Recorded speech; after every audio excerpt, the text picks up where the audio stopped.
واسطے سے دعا کی۔ جب دعا کی تو ارشاد ہوا کہ اے آدم، یہ محمد صلی اللہ علیہ وسلم کون ہے جن کے واسطے سے تم نے دعا کی؟ تو آپ نے واقعہ یاد دلایا کہ مولا جب آپ نے مجھے پیدا فرمایا تو ساق عرش پر میں نے دیکھا تھا لا الہ الا اللہ محمد الرسول اللہ لکھا ہوا ہے۔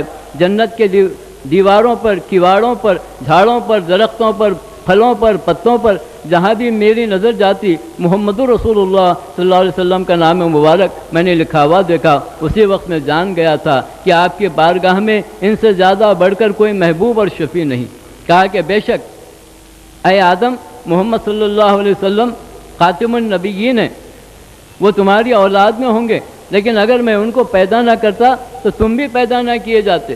تم نے جب ایسا بڑا وسیلہ میری بارگاہ میں پیش کیا ہے تو میں تمہیں بخش دیتا ہوں، اور سن لو کہ اگر اس واسطے کو پیش کر کے تم قیامت تک کے پیدا ہونے والے انسانوں کی مغفرت کا سوال کرتے تو ہم ان کی بھی مغفرت کر دیتے۔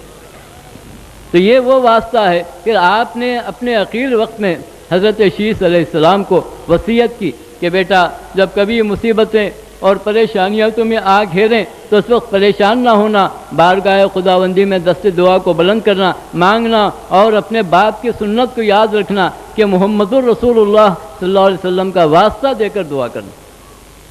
کامل علیہ الرحمہ نے اسی جانب اشارہ کیا، کہتے ہیں انبیاء تک نے لیا ہے کام ان کے نام سے، انبیاء تک نے لیا ہے کام ان کے نام سے، کس کے سر احسان نہیں کامل میرے سرکار کا صلی اللہ علیہ وسلم۔ یہ ایسے سرکار ہیں جن سے انبیاء کرام بھی، جن کی چشم کرم کے متمنی رہتے ہیں، ہم تو آپ کے غلاموں میں، آپ کے امتیوں میں اور اہل بیت اطہار کے خادموں میں شامل ہیں۔ ہم کو تو اور زیادہ آپ سے محبت اور عقیدت رکھنی ہے، اور قدم قدم پر آپ ہی کا تذکرہ اور آپ ہی کی باتوں کو یاد رکھنا ہے۔ حضرت سفیان ثوری رحمۃ اللہ علیہ نے ایک اور واقعہ لکھا، فرماتے ہیں کہ میں ایک مرتبہ حج کے لیے گیا تو دیکھا کہ ایک نوجوان ہر قدم پر درود پاک پڑھتا ہے۔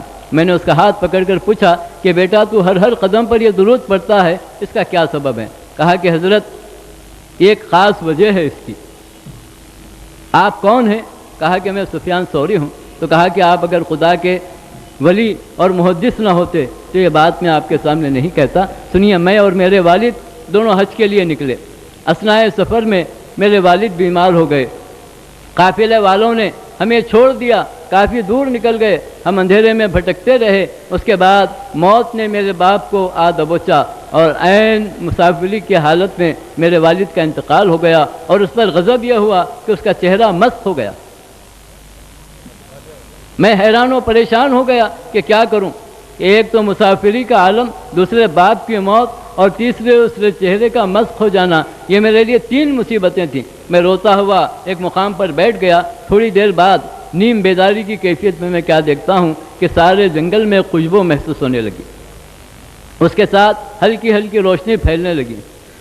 تھوڑی دیر بعد میں نے دیکھا کہ ایک بزرگ گھوڑے پر سوار ہو کر آئے، جن کے چہرے پر نقاب پڑا ہوا تھا، اس نقاب سے روشنی کی کرنیں چھن چھن کر سارے جنگل کو منور کر رہی تھی، اور ان کے جسم سے بھینی بھینی خوشبو نکل کر سارے جنگل کو معطر کر رہی تھی۔ وہ قریب آئے، میرے والد کے چہرے سے کپڑا ہٹایا اور چہرے پر ہاتھ پھیر دیا، تو میں کیا دیکھتا ہوں کہ میرے والد کا چہرہ 14ویں رات کے چاند سے زیادہ روشن ہو گیا۔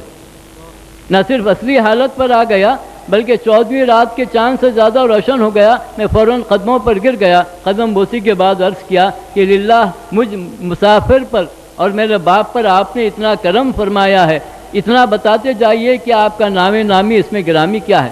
تو کہا کہ کیا تو مجھے نہیں جانتا؟ میں وہی صاحب قرآن محمد الرسول اللہ صلی اللہ علیہ وسلم ہوں جن پر تو کثرت سے درود بھیجتا۔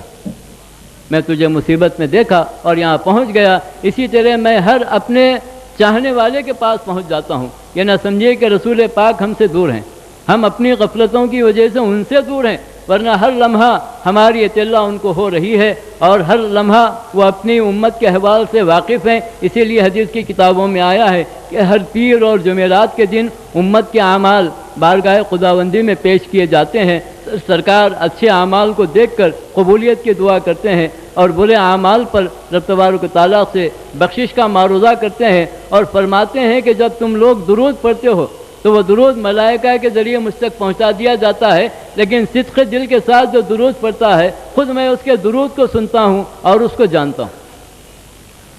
اس لیے ہم کو سرکار پاک علیہ الصلوۃ والسلام سے سچی محبت اور عقیدت رکھنی ہے، اور آپ کو اپنی جان سے زیادہ عزیز رکھنا ہے۔ اس کے بعد آپ عبادت کیجئے، نماز پڑھیے، روزہ رکھیے، زکوٰۃ دیجئے، صدقہ دیجئے، یہ ساری چیزیں قابل قبول ہیں، اور محبت نہ ہو تو پھر یہ ساری چیزیں بیکار ہیں۔ تو آج کی اس مبارک شب میں خود ہمارے پاس جو اکابرین ملت آتے ہیں، خود ان لوگوں سے ملاقات کرنا، ان کے چہروں کی زیارت کرنا، یہ بھی ہمارے لیے ایک بڑی نعمت ہے، اور پھر اللہ کے محبوب کا ذکر سننا یہ بھی عبادت ہے۔ ہم نفل عبادت بھی کرتے ہیں، لیکن اللہ کے محبوب کا ذکر سننا اور عقیدے کی درستگی کی باتیں کرنا یہ افضل ترین عبادت ہے۔ اس لیے اہتمام کیا جاتا ہے کہ ہم بڑی شخصیتوں کو بلا کر ان سے استفادہ کرتے ہیں، ان کے انوار ظاہری اور باطنی سے استفادہ کرتے ہیں۔ تو میں اپنی تقریر کو سمیٹتے ہوئے آخر میں آپ تمام حضرات سے پھر ایک مرتبہ یہی معروضہ کرنا چاہتا ہوں کہ رمضان المبارک کی رحمتوں اور برکتوں سے ہم نے استفادہ کیا۔ اس اخیر عشرے میں شب قدر کی برکتوں سے بھی ہم استفادہ کر رہے ہیں، لیکن ہر حال میں اپنے محبوب پاک علیہ الصلوۃ والسلام سے وابستگی، اہل بیت اطہار سے وابستگی اور صحابہ کرام سے وابستگی ضروری ہے، اور اولیاء ملت سے بھی محبت ضروری ہے، کیونکہ خود رب تبارک و تعالیٰ کا یہ وعدہ ہے کہ میں جس کو محبوب رکھنا چاہتا ہوں اپنے محبوبوں کے قریب کر دیتا ہوں، اور جس کو اپنی بارگاہ سے ڈھکیل دینا چاہتا ہوں تو اپنے اولیاء اور محبوبین کے بارگاہ سے اس کو ہٹا دیتا ہوں۔ تو ایک معیار ہمارے پاس ہے کہ جو اللہ والوں سے منسوب ہے یقیناً وہ اللہ تعالیٰ کے چاہنے والوں میں اور اس کے محبوب بندوں میں شامل ہوگا، جو ان سے دور ہے یقیناً وہ اس کی بارگاہ سے ہکال دیا جائے گا۔ تو اس کے ساتھ ہی ایک اور بات خاص طور پر جو ہم کو ذہن میں رکھنی ہے وہ یہ کہ ہر حال میں ہم کو سرکار پاک علیہ الصلوۃ والسلام کی سنتوں کا بھی نمونہ بننا ہے۔ جتنے اولیاء گزرے ہیں اتباع سنت کی انہوں نے بڑی اعلیٰ ترین مثالیں قائم فرمائی۔ خود غوث اعظم سیدنا شیخ عبد القادر جیلانی علیہ الرحمۃ والرضوان کے معمولات میں یہ تھا کہ آپ نماز عشاء کے وضو سے نماز فجر ادا فرماتے۔ تمام اولیاء کرام کثرت صوم و صلات کے عادی تھے، لیکن یہ صرف عبادت کی طرف توجہ کرنا اور ایمان و یقین کی طرف توجہ نہ کرنا یہ بڑی خرابی ہے۔ ایمان و یقین کے بعد آپ کی عبادتیں اہمیت رکھتی ہیں اور وہ عند اللہ مقبول بھی ہیں، ورنہ پھر ایسی عبادت کرنے والے کا حال بھی آپ کے سامنے ہے کہ روئے زمین کا کوئی ایسا حصہ نہیں جہاں اس نے سجدہ نہ کیا ہو۔ کائنات کا گوشہ گوشہ اس کے سجدوں کے نشانوں سے بھرا ہوا تھا، لیکن آدم علیہ الصلوۃ والسلام کی بارگاہ میں گستاخی کرنے کی وجہ سے اس کے سارے مراتب سلب کر لیے گئے اور اس کو مردود کر دیا گیا ہمیشہ کے لیے۔ کہ آدم علیہ الصلوۃ والسلام کی بارگاہ میں گستاخی کرنے والا اتنا بڑا مردود ہو گیا، تو جو نبی پاک علیہ الصلوۃ والسلام کی بارگاہ میں گستاخی کرے گا اس کا کیا حال ہوگا؟ اس لیے اپنے عقیدے کو صحیح کریں اور حضور پاک علیہ الصلوۃ والسلام سے سچی محبت رکھیں، اور آپ کے صحابہ سے اہل بیت یا